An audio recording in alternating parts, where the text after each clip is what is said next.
Хэдэн факт ярих гэсэн бас хууль хэрэглэн дээр яаж алдж байгаа, ерөнхийдөө ямар хөө нөхцөл байдлууд байгаа талаар саяхан үндсэн хуулийн зэзэд маргаан үүсгээд жил 6 сарын дараа эрүүгийн хуулийн 13-14 нь бол хүний эрх зөрчсөн байна гэж шийдвэр гарсан байгаа. Энэтэйгээр холбоотойгоор юу гэвэл 2020 он Монгол улсын засгийн газарт танах ит худал гэдэг үг хэрэглээд байна. Наад сэтгүүлчтэй холбоотой зүйлээ болоо гэдэг асуудлыг хэлж байгаад 5 жилийн дараа үндсэн хуулийн дунд судлалын хурлаар үндсэн хуулиа бид нар зөрчсөн байна гэж цэцэд үйл гарсан. Хариуцагч нь бас хүлээж зөвшөөрсөн. За мөн дараагийн бас миний удаа дараа яриад байгаа нэг зүйл бол эрүүгийн хуулийн 22-ийн 1 буюу эрх мэдэлтэй албан тушаалын байдлаа ургуулаар ашиглах.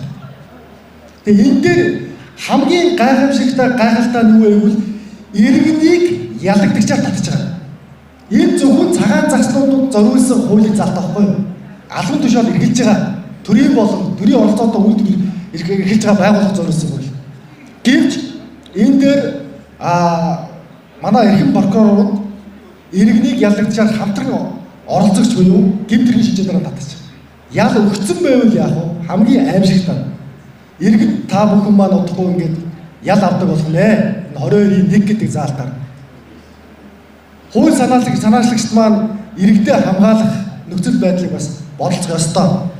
За дараагийн асуудал буюу 2023 оны сүүлд эрүүгийн хуулийн 22-ийн 12 гэдэг заалтыг шинээр өөрчилсөн. Хуулийн этгээдийн эрх мэдлийг уруулан ашиглах гэдэг заалт болчихсон. Энэгээр иргэн та байр авъя.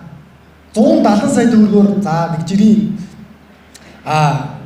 богд гэдэг юм уу голом токноос та зээл авах та зээлийн эдийн засгчаас гуйна. За би уучлаарай 170 сая 200 саяар авчаа. Ядаж 30 сая төгрөгөөр нь би тавилга аваад тавьчмаар байна гэдэг. 200 сая төгрөгийн зээл авчихдээ.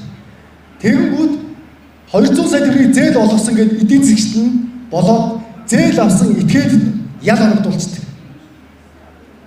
Энэ утгаараа одоо ерөнхий нөхцөл байдал юу вэ гэвэл иргэдийг ялдаг энэ нөхцөл байдал бол хэрэг сэтгэлээ. Авилгалын энэ тгсээ үсгэхийн тулд иргэд рүүгээ орсон. Эрх мэдэлтэй албан тушаалтан ял авдаг нөхцөл байдал байхгүй болсон. За хамгийн сүүлд нэг илэрхийлэх гээд байгаа санаа маань юу вэ гэвэл зөрчлийн хэрэг дээр одоо би буруу шийдвүүлсэ тийм болохоор дав заалтна гэдэг дав заалт гомл гаргадаг. Гэвч дав заалт гомл нь шүүх хурал нь болох гэсээр байтал нөгөө нөхрийн маань 30 хоногийн дуусаад гараад ирдэг. Тэгэхээр дав заалт гомл битснээр нөгөө хүн маань хэлбэгдээ төлөж байгаа. Тэгээ эцсийн байдалд энэгээрээ юу гэж дүгнж хэлэх гээд байгааг үл 2023 оны 6 сарын 18-нд Монгол улсын дээд жүхийн хууль тайлбарлах эрхийг улсын их хурл төтгөлзүүлсэн. 6 сарын 18-нд тогтоол гаргасан. Энэ эрхийн сэргээ захын мөрдөн байцаагч прокурор хууль тайлбарладаг энэ нөхцөл байдал чинь хэрэг сэтэрлээ. За хамгийн сүүлд нэг зүйлийг та бүхнээс уриалахад 2025 оны 12 сарын 10 гүний эрхийн олон улсын өдөр бол 1948 оны 12 сарын 10-наас хойш өдөгдөж байгаа.